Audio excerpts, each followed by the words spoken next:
नाम एक छठ के गीत अहाँ सब सुनू और साथ में संग दौड़ल छथि कविता झा। धन्यवाद। केलवा के पात पर उगेलन सूरज मल जाके झुके। केलवा के पात पर उगेलन सूरज मल जाके झुके। के करेलू छठ बरतिया से जाके झुके। के करेलू छठ बरतिया से जाके झुके। हम तो से पूछी बरतिया बरतिया के ककरा लागे। हम तो से पूछी बरतिया बरतिया के ककरा लागे। करेलू छठ बरतिया से ककरा लागी। के चढ़ेलू छठ बरतिया से ककरा लागी। हम रोजे बेटवा तो हन ऐसन बेटवा से उनके लागी।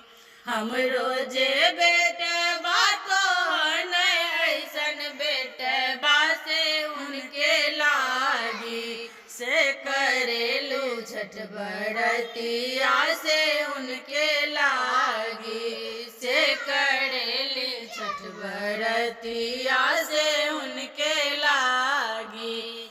हे करेलू छठ बरतिया से उनके लागी।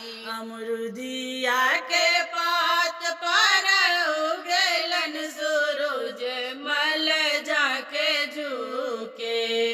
अमरुदिया के पात पर उगेलन सूरज मल जाके झुके। के करेलू छठ बरतिया से जाके झुके। के करेलू छठ बरतिया से जाके झुके। हम तो से पूछी बरतिया बरतिया के ककरा लागे। हम तो से पूछी बरतिया बरतिया के ककरा लागे। के करेलू छठ बरतिया से ककरा लागी। के करेलू छठ बरतिया से ककरा लागी।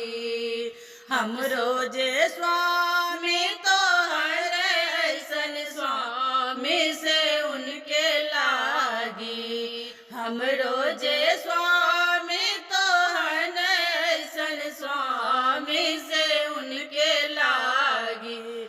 से करेलू छठ बरतिया से उनके लागी। से करेली छठ बरतिया से उनके लागी। नारियल के पात पर उगेलन सूरज मल जाके झुके। नारियल के पात पर उगेलन सूरज मल जाके झुके। के करेलू छठ बरतिया से जाके झुके।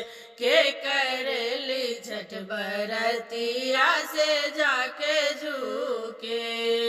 हम तो से पूछी बरतिया बरतिया से ककरा लागी। हम तो से पूछे बरतिया बरतिया से ककरा लागी। के करेलू छठ बरतिया से ककरा लागी।